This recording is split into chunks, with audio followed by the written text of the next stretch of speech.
All right, Julian Treasure, welcome to the show. Well, thank you very much. Thanks for having me, Brad. So you're someone who's had an interesting career. You founded the Sound Agency, which helps companies hone in on their audio brand. And then you became a highly successful TED speaker. So you have experience and expertise in both listening and speaking. And in your book, How to Be Heard, you make the case that those two things are very connected. And you start off the book by making the case that for the benefits of being intentional with both your speaking and your listening. And I think people, already intuitively understand the importance of being intentional with speaking, but they tend to neglect the importance of listening sometimes. So what are the benefits of not only being intentional about speaking, but also your listening too? Well, apart from anything else, I think there's a huge benefit from becoming as conscious as possible in the way we live our lives. So conscious of what's going on around us, noticing things and doing things consciously, as opposed to, we can all go into this kind of sleepwalking way of just bumbling along and not really noticing much. So I'm a great fan of consciousness. And I think applying it to speaking and listening is a wonderful way to enrich one's experience of life and also to transform one's outcomes. So in listening, it's very, very often the case that listening is confused with hearing, conflated with hearing. And they're very different. One is a capability. Hearing's a capability. We can all hear. Some people have got more or less hearing damage, and there's a lot of it around, especially with headphone abuse. I think 1 in 6 American teenagers are experiencing noise-induced hearing loss as a result of hours and hours of loud music going into their ear canals and flattening those tiny little cells that allow us to hear. So there's a big problem brewing with deafness. But leaving that aside, hearing is a capability. It's built into us. Your heart beats, you breathe, you hear. You don't have to think about those things all the time. Listening is very different. Listening is a skill. And that's a huge misunderstanding. It's something that many people simply don't think about. This is a skill that you can practice, you can improve, you can master. And there are enormous benefits to becoming a masterful, really excellent listener in life. Obviously in relationships, what's the most common complaint in relationships? He or she never listens to me. We feel hurt when people don't listen to us. And yet, how much listening do we do? So relationships, absolutely fundamental. And things like leadership. How can you lead people if you don't listen to them and understand them and know what makes them tick? And of course, conscious listening is always the doorway to understanding. And then selling. Any great salesperson will tell you that the most important part of a sales conversation is the listening. And I was just saying, actually, today there's a piece of research that was done a couple of years ago where they found that the ideal proportions in a sales conversation of speaking to listening are something like 40 speaking to 60 listening, give or take, not the other way around. And so many of us, when we're trying to persuade somebody of something, we go yatta, yatta, yatta, yatta, and hardly give the other person a chance to get a word in. And that's not so effective. So listening it's a fundamental part of human connection, of relationship, and of making happen the things you want to happen in life. And yet so many of us ignore it. Yeah, so to be heard, you have to hear. Exactly, yes. Yeah. The basis of my work really is that speaking and listening are in a circular relationship. So it's not a straight line. I speak, you listen. It's a circle all the time, organic, continuous circle, because the way I speak affects the way you listen affects the way I speak, and the way I speak affects the way you speak as well, and the way I listen affects the way you listen, and vice versa. So there's all this stuff going on the whole time in a conversation, particularly face to face, but even as we're speaking now, I can't see you, but I'm listening to what you say, and the way you respond to me will affect the way I respond to you, and so forth. So it's really fundamental as part of communication to be listening. And yet so many of us are wrapped up. There's a couple of human capabilities or tendencies which so get in the way of effective listening. One is looking good. So it's, that gives rise to things like what I call speech writing. So instead of listening to you in a conversation, I would be thinking about my next brilliant bit of monologue and really, not paying much attention to this inconvenient noise that's going on in front of me, which is you talking. So speech writing is a pretty disrespectful way to treat other people. And it tends to give rise to the sort of non sequitur where you go, anyway, never mind that. Now let's talk about this, what I want to talk about. And people feel pretty marginalized and upset if you do that kind of thing to them. So looking good can really get in the way of effective listening, which is a very generous, calm state to be in without all that stuff going on. I mean, of course, it is difficult. Listening is not easy because you think far faster than people can speak. People speak at maybe 120 words a minute. We think much faster than that. So if you're being with the person as they're speaking, you're having to slow your thinking right down, or you can train yourself to be thinking productively and in an involved way, as opposed to going off and, wonder what I might have for dinner tonight, which we can do. We can leave a conversation and just be listening to the old blah, blah, blah. Well, what did you just say? So listening is challenging, but it's a wonderful thing if we can get there. And then the other big thing that gets in the way of listening, even more than looking good, of course, is being right. Being right. Such a tendency in modern society now, always has been to a degree. So we have to be careful about that, because being right can really damage our connection with other people if we're just overriding them. Dogmatism. So listening, speaking, circular relationship. And it does require work in order to become good at both of them, because there are obstacles within us and there are obstacles in society, of course. And it's very important to be open to different listening positions and to understand that people are all different. I mean, one of the most important things in the book and in all of my work is a potentially transformative realization, which is that everybody's listening is unique. It's as unique as your fingerprints, your voice print, your irises. Nobody listens like you do. And it's a huge and very common mistake to make, that people think everybody listens like I do. So you speak in the way you'd like to be heard, speak in the way you'd like to receive.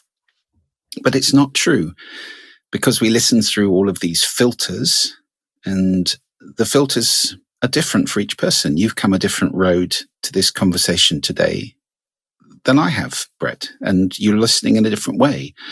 I mean, apart from anything else, you're American, I'm British. I mean, there are many, many things you can think of. The culture we're born into, the language we speak, the values, attitudes, beliefs that we accrete along the way, from teachers, parents, role models, friends, and so forth.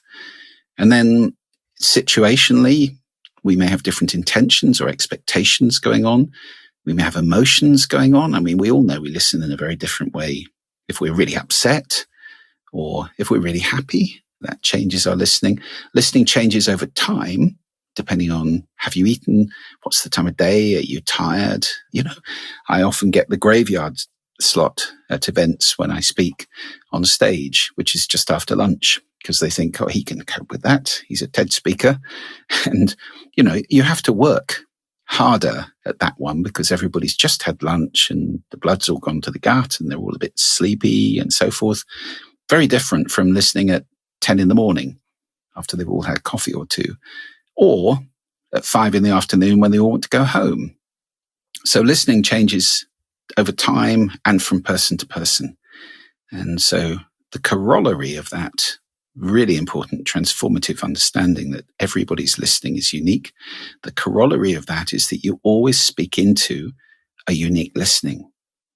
Whether it's one person or 1,000 people, there's a listening you're speaking into. And if you can start to ask yourself the question, what's the listening I'm speaking into?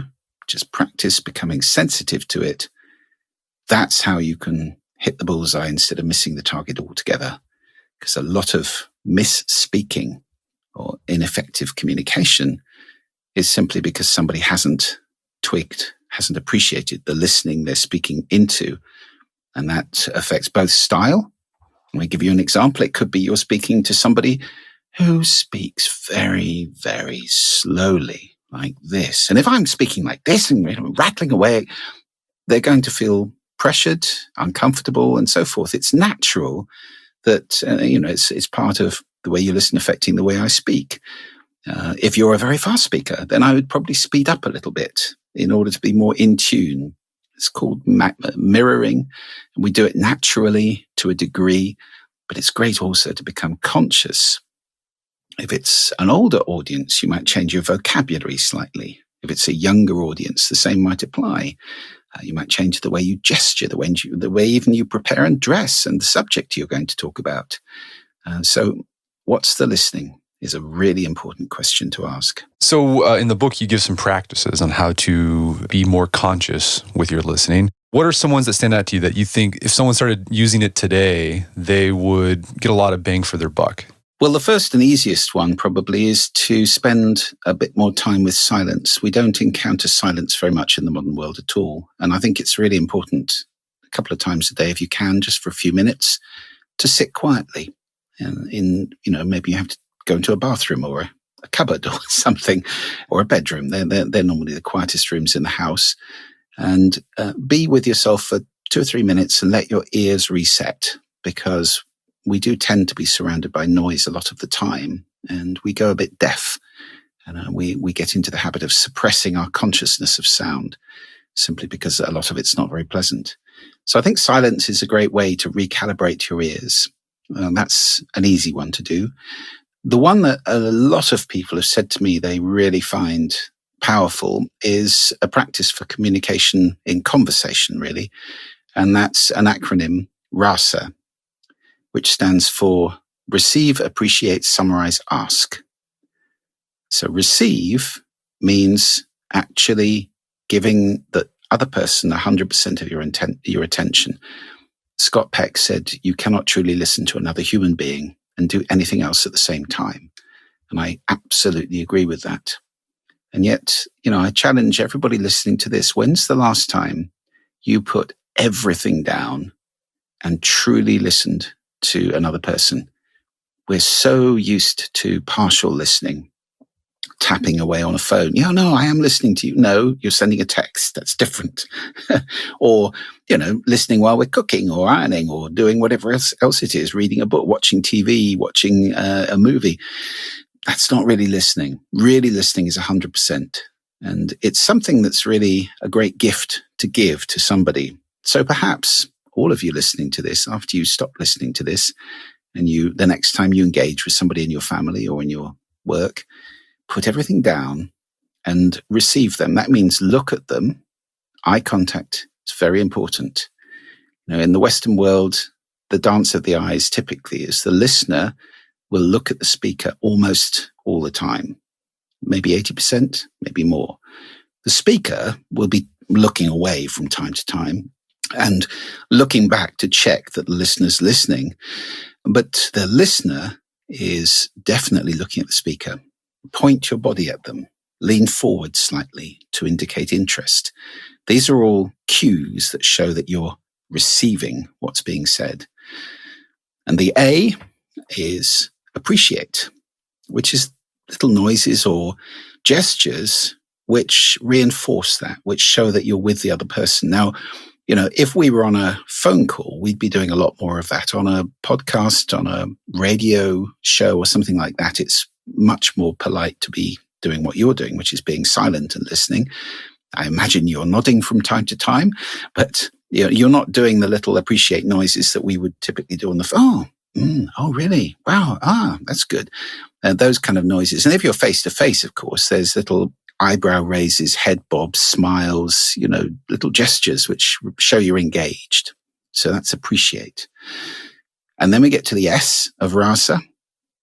That's summarize. And it's really kicked off with a very important little word, which I think is getting terribly abused in the world these days. That's the word so, which means therefore. And it means there's a logical sequence here. A, so, B. Now, the reason I say it's getting abused is because there's a habit which started in your country, I think, but is becoming very common all over the world to start every sentence with the word so. And, what's your name? So, I'm John. Oh, you're John because I just asked you? Is that the way it works?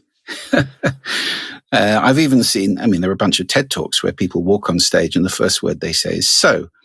It kind of establishes, maybe there's a sort of theoretical relationship we've just had that's moving on to this or something. I'm not quite clear why it works, but it's unfortunate because the word so is a really powerful word. It's a word that you can use to summarize the content of what's gone before. So in the long corridor of a conversation, you can be closing doors behind you.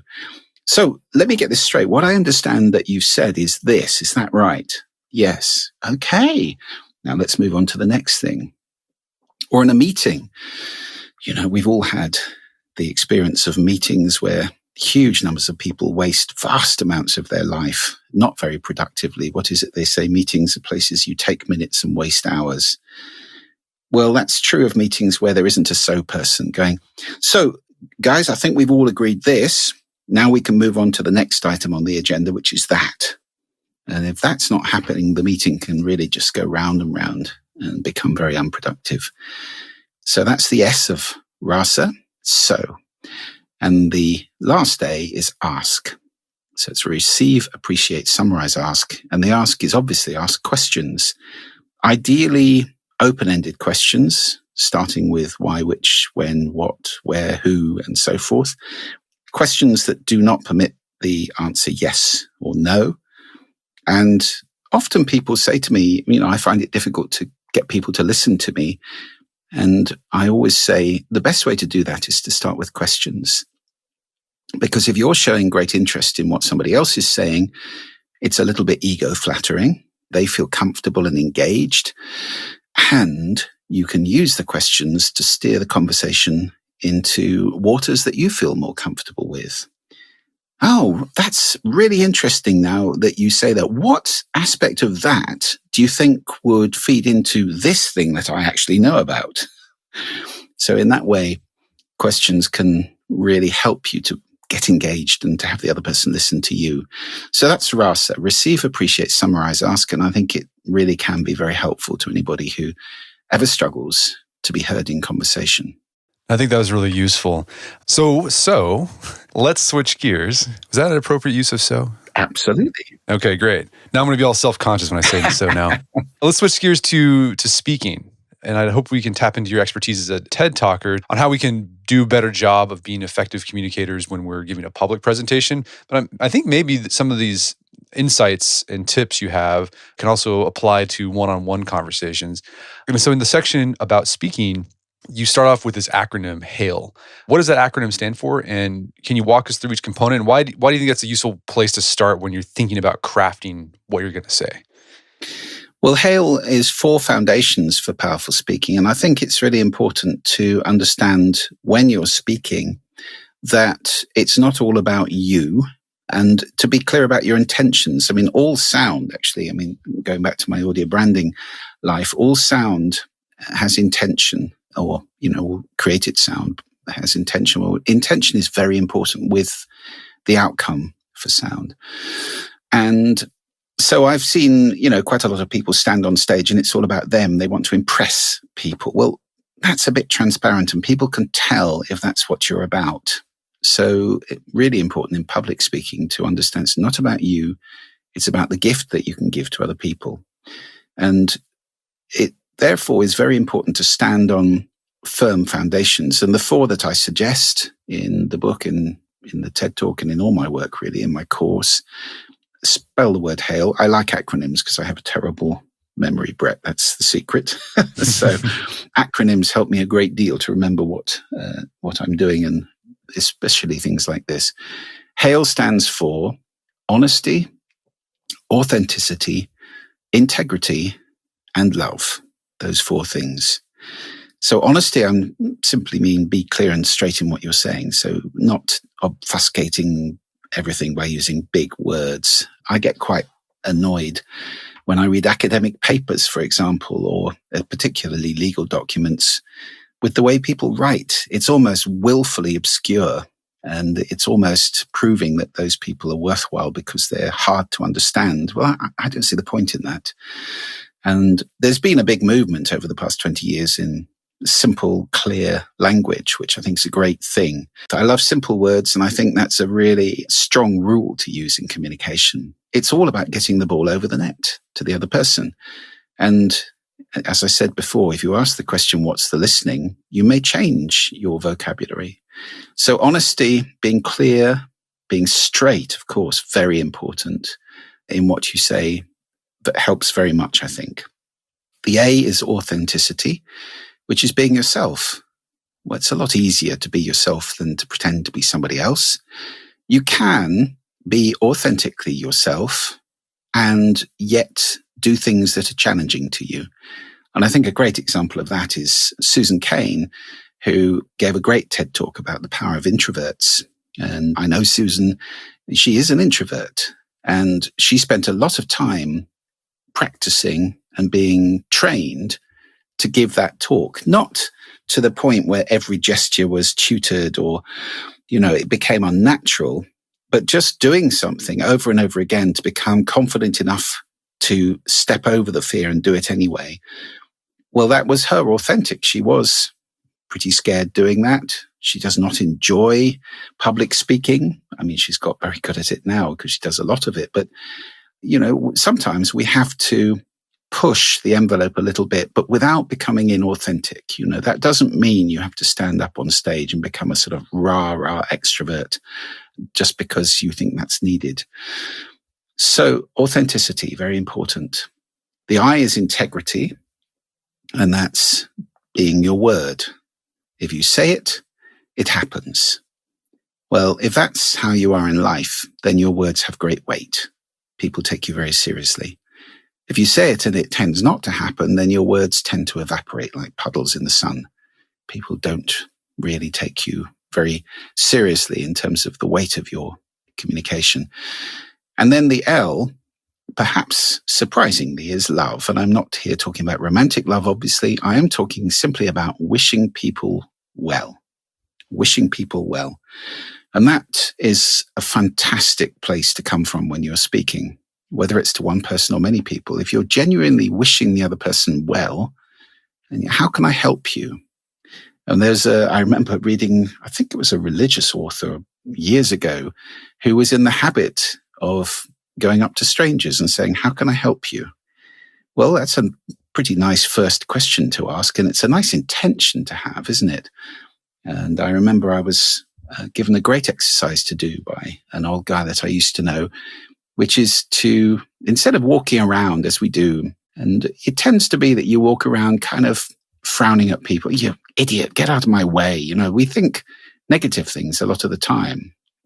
God, wow, what on earth possessed you to put those clothes on this morning? This kind of critical monologue is going on in our heads a lot. And it's much nicer if you walk around thinking 2 words and only 2 words, bless you. Or, I wish you well if you want to be. I'm not talking religiously here, simply wishing people well. And if you do that, it is amazing how after a while you feel that you're walking a foot above the ground. Everything's much nicer. And if you meet somebody's eye, you might even smile at each other because, you're not frowning or grimacing at them or thinking something bad. So often if we meet somebody's eye in public, we look away because we were just thinking a horrible thought. So I hope this isn't just me, by the way, who thinks these things. But, this is natural human behavior. We tend to be quite judgmental of people who are different and so forth. And it's important to counteract that with a practice. And this is a beautiful practice to take on. So wishing people well. And if you walk onto a stage in front of an audience and you're focused on that, wishing them well, I've got something to give you and it's going to help you. Well, that's great for counteracting the nerves because it's not about you. It's not about what they're going to think of you. It's not about how much they're going to like you or respect you. It's about, can you give them a gift. And that makes life much easier. Let's think about crafting a talk. From your experience, what makes an engaging TED Talk the most engaging? Like, what do like the TED speakers who are really able to capture an audience, what are they doing different from the ones who, they're giving a good talk, but it's okay? Well, first of all, in TED, the whole thing is about ideas worth spreading. So a good TED Talk, and I'd say that's true of most talks you ever give, you need to have an idea. I mean, there needs to be an idea in there that's going to move people from where they are at the beginning to a different place at the end. Now, it may be that you're setting out to inform, educate, inspire, entertain, who knows? But at the end, they should feel that something's changed in the room. You've had an impact there. And so I think that's the first and most important thing. It's like the big light bulb thing. What's your main idea? And as soon as you start thinking of ideas like that, there's a very important question to ask. And it's the question that editors will ask, trainee reporters all the time. And the question is, so what? Now, you put yourself into the shoes of the audience and you just go, so what? Why should I care about that? Why is that important to me? And if you can answer that, then I think you're a long way down the road to a great talk. Of course, content is the most important part of a talk. I asked this question to Chris Anderson when I interviewed him for the book. And, people who get the book, there's a website you can go to and listen to these interviews. And I said to him, what's more important, content or delivery? And his answer was, well, they're both important, but if I was forced to choose, it would be content. Because I will bear with somebody who's delivering earth-shattering content in a boring or amateurish way. But if somebody's delivering vapid nonsense brilliantly, it's just irritating. And I think that's absolutely true, isn't it? I mean, we probably all had the experience of seeing somebody who's saying not very much, but doing it really, really well. You think, what a waste. Why don't you use that talent to say something important? So you've got to have the content. I mean, that is the first and most important thing for a TED Talk or for anything. And, whether it's an after dinner speech or a wedding speech, content. And there are ways to design that. Certainly asking what's the listening is where I would start. And then brainstorming. I'm a great fan of Post-it notes and just writing down on Post-it notes everything you can think of about the idea. And then you can cluster them together. They'll form into clumps. And those clumps are your main bits of content.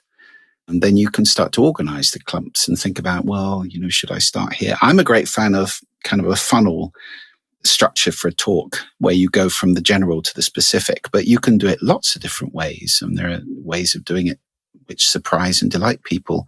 Storytelling, very important.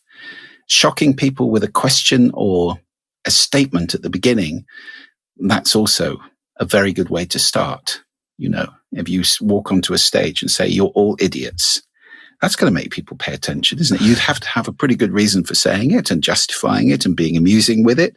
But, when you rattle people's cages a little bit with something like that, we're all going to die in 5 minutes. I mean, you will get attention. So you have to be able to back it up.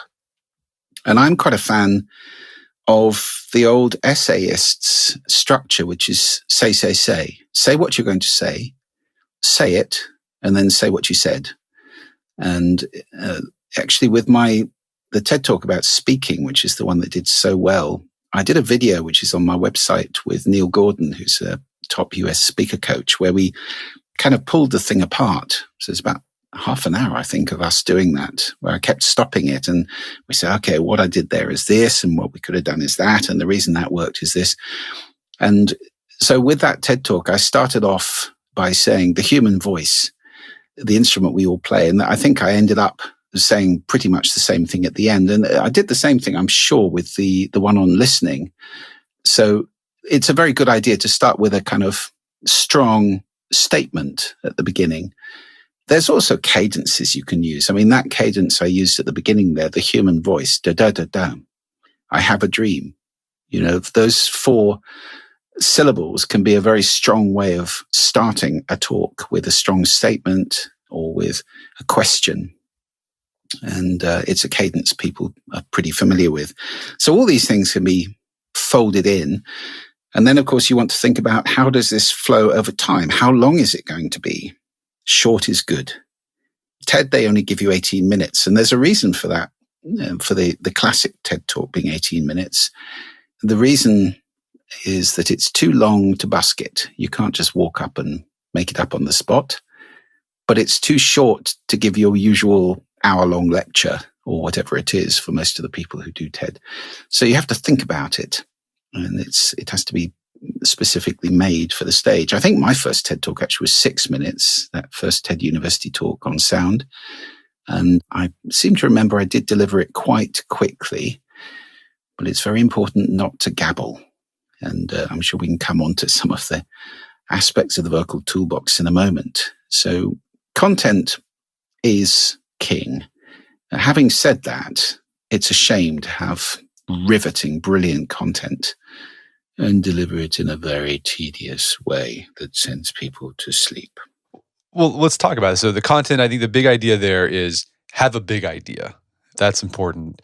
Try not to have too many ideas. I think we've all been in talks where people or the speaker's trying to convey lots of complex ideas that no one's going to remember that. So have one big idea, repeat it over and over again, use storytelling to buttress it if you need to, but have that big idea. Let's talk about delivery. How do we deliver that content? Talk about the voice. First off, what are some things people can do to be more effective with their vocal toolbox?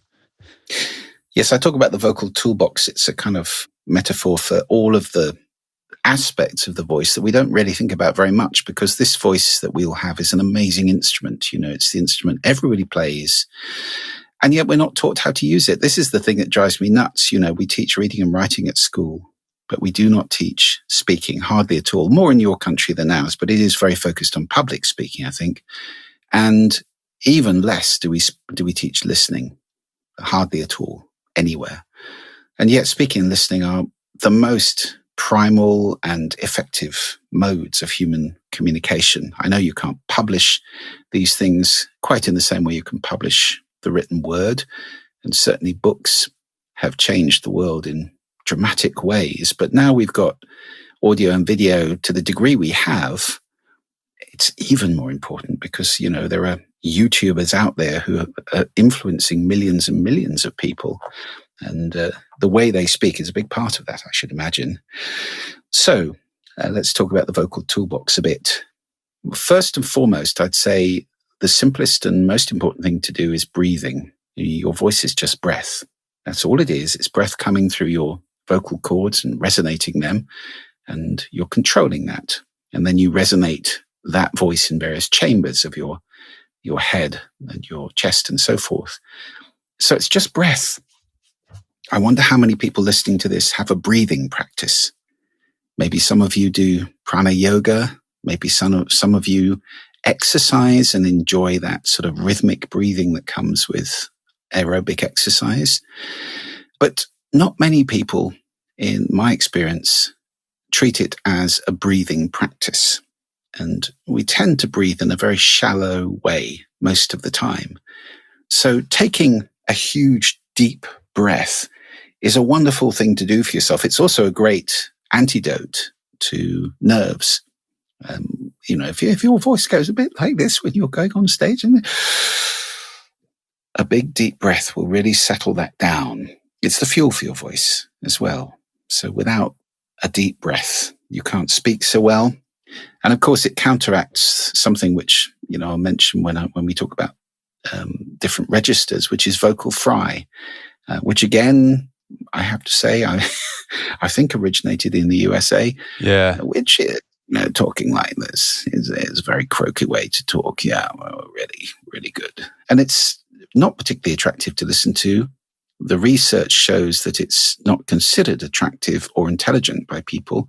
People who speak in vocal fry are considered less hireable, less intelligent, less capable, less strong. You know, there's a lot of lesses in the way that it lands. So, you know, if you get into that habit, and it is just a habit, we've all got a voice. I think one of the saddest things about vocal fry is that it's really ignoring the huge capability of this wonderful voice we have.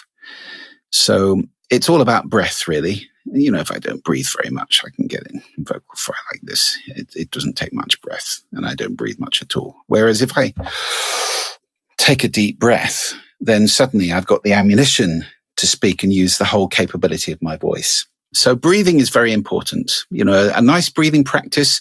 Breathe in through your nose and then breathe out through your mouth, pursing your lips as if you're going to whistle. And practice lengthening, count as you do those things, and practice lengthening the count day after day. You don't have to do it for hours, just a minute or two. And at least you're starting to explore the limits and push the limits of your lungs and get them really working for you. So breathing. And then the other thing I'd mention, which I think is really important, is posture. And many people don't pay much attention to this. We all sit far too much. I think there's lots of stuff out there, isn't it, about sitting being the new smoking or whatever. Sitting's not tremendously good for us. We weren't designed to sit on chairs. And a lot of us sit on chairs for 6, 8, 10 hours a day, even longer than that sometimes, and get home and sit down again. So posture tends to fall by the wayside, especially if you're leaning forward and looking at a screen that's below you. Your head is tipped forward, your spine is tipped forward, and we get into a kind of stoop, which becomes very common. And the important thing to realize about the voice is that your vocal cords need to be vertical to work properly. So, if I lean my head right forward, you can hear the effect it's got on my voice as I stretch my vocal cords. Equally, if I put my head back in my shoulders, I'm compressing my vocal cords, and that's not great either. So in order to speak effectively, you need to have a relatively vertical posture, certainly for the top half of your body, even if you're sitting. The easy way to do that is to use a visualization that I use whenever I go on stage or when I'm doing webinars or whatever it may be, sitting in front of a camera, which is to imagine that there's a string attached to the top of your head and everything is hanging from that string. So that automatically puts your shoulders back and down. If you're standing up, it makes everything vertical, and it gives you pretty immediately a much nicer posture where your vocal cords are vertical. And if you're standing on a stage, it looks strong as opposed to leaning on one side or having a leg cocked or, looking a little bit sort of off center or with one shoulder higher or whatever it may be that we get into the habit of doing. That can happen to us. You have a bag over one shoulder for years and that shoulder goes up eventually. So string in the top of the head, let the shoulders go down, and it'll really help the voice. And then let's just talk about register for a moment. There are actually 4 registers of the human voice, but the one we've already talked about, vocal fry, I strongly advise not to use. There's another, the whistle register is way up high. I can't even do it. You have to be a professional singer with incredible range to get up there. So let's leave that aside. So modal is where we tend to hang out. And that's the register that I'm speaking in now. And in modal, you can move your resonance by practicing. So, of course, your vocal cords are where you make the voice, but the voice can resonate in different chambers. And the biggest resonating chamber you've got in your body is the chest. So that's the one to practice, because we tend to vote for politicians with deeper voices. And that's because deep means big, generally. Big things have deeper voices than little things. We take big things more seriously. So there's a kind of long genetic appreciation that deep means authoritative. And that's an association that we all have pretty much. So in order to do this, if you speak in your nose like I am now, that's, fairly light, and I can speak in my throat, and that's where I tend to speak a lot of the time from. But if I move it down and speak from my chest, you can hear the difference. I'm now resonating in my chest. And the way to check that is to put your hand on your sternum, on the chest bone, and feel the vibration and practice working on that so that you feel that more and more in what you're speaking. So it's not an exercise where you're trying to, you don't want to go down here and speak in a really strange way. I'm not talking about being unnatural with this. And if you practice with that hand on sternum exercise, you can start to resonate, use that big chamber that you've got, and make your voice more and more authoritative for when you need that. You don't necessarily need that all the time. Good morning, darling. Would you like a coffee? It's perhaps not necessary. But when you do need it, it's there, and you can exercise that deeper voice. So there's some of the aspects of the vocal toolbox. There's plenty more in there. What about body language? I know that when people do public speaking, a lot of times they get really self-conscious about how they're using their hands, or who are they looking at? Any tips there? Well, I expect I will walk on stage again at some point in the future. And when I do, body language is very important. I talked about posture, and that's a big part of it. Standing in a way that's not distracting, eliminating physical tics. That's really important. I mean, I've seen many people walk around and around in a tiny circle as they're speaking, and you just think, why are you doing that? It's things like that can be very distracting. Or people who will walk 3 paces to the right and speak a bit, and then walk 3 paces to the left and speak a bit. And they keep doing that. And after a while, the audience is going, is he going to, oh, there he goes again. Oh, he's off again. And, these things can become distracting if they have no meaning. So I think the key thing when you're on a stage in front of people is to be conscious about everything you're doing. It's one of the reasons why I love speaking in public, actually, because it's one of the times when I'm most present, most conscious. I'm really making an effort to think. It's not so much planning everything as being conscious of what you're doing. There are things to learn, and there are certain gestures which are to be avoided, and others which can be very powerful. One example of that, a gesture which I would suggest people probably wouldn't want to use, is one called the placater. This is one of the archetypal gestures that goes along with Virginia Satter's sort of archetypal relationships. And the placater is an open hand, both hands, palms up in front of you and open and waving. And that's a kind of begging gesture. That's saying, I have no weapons. I'm not going to hurt you. It's a kind of please gesture. Now, I've seen people give entire talks with their hands doing that. And that's not what they meant to convey, but that's what they are conveying with that body language.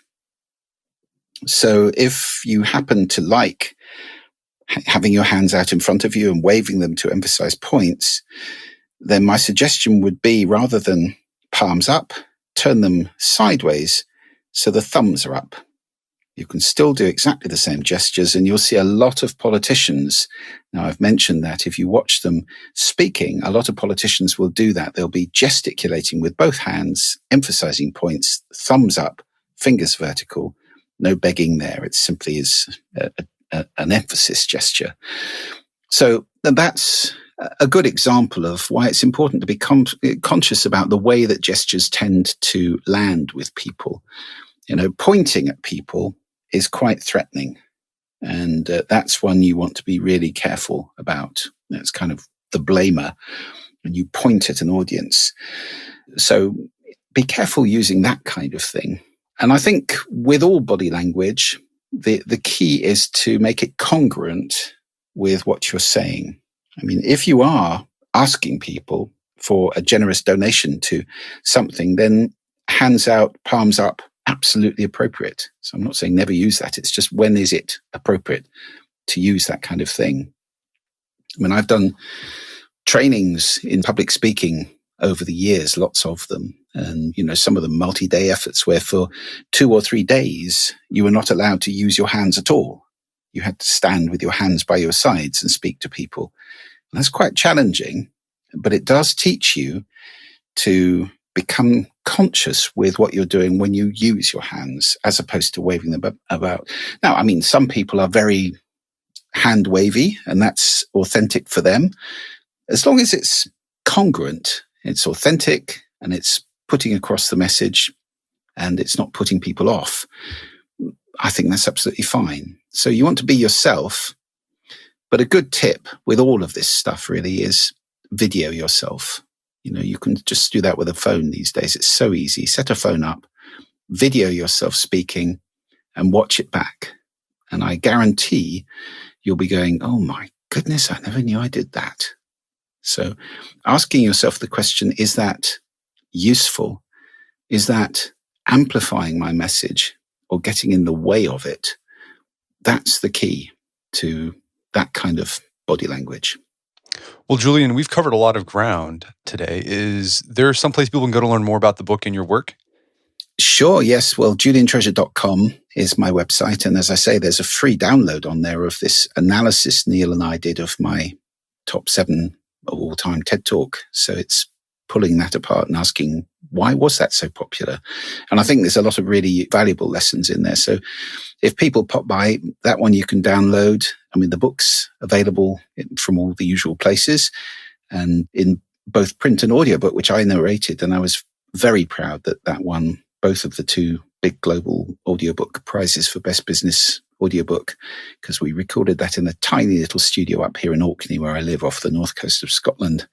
So it was kind of cottage industry, and it was a source of great pride to us that we managed to win the awards there. So there's the book. There's a course as well, which you can access through the website, which is a full 7.5 hours of everything I know about speaking and listening. And of course, if you sign up to the list, then I do a little weekly audio blog, like 5 minutes a week, just exploring a little topic. And that goes out free to everybody on my list. So be delighted to see anybody. And jt@juliantreasure.com if you want to contact me. Be delighted to hear from you. Fantastic. Well, Julian Treasure, thanks for your time. It's been a pleasure. Thank you so much. It's been a great pleasure being with you. My guest today was Julian Treasure. He's the author of the book, How to Be Heard. It's available on Amazon.com and bookstores everywhere. You can find out more information about his work at his website, juliantreasure.com. Also, check out our show notes at aom.is/howtobeheard, where you can find links to resources where we can delve deeper into this topic.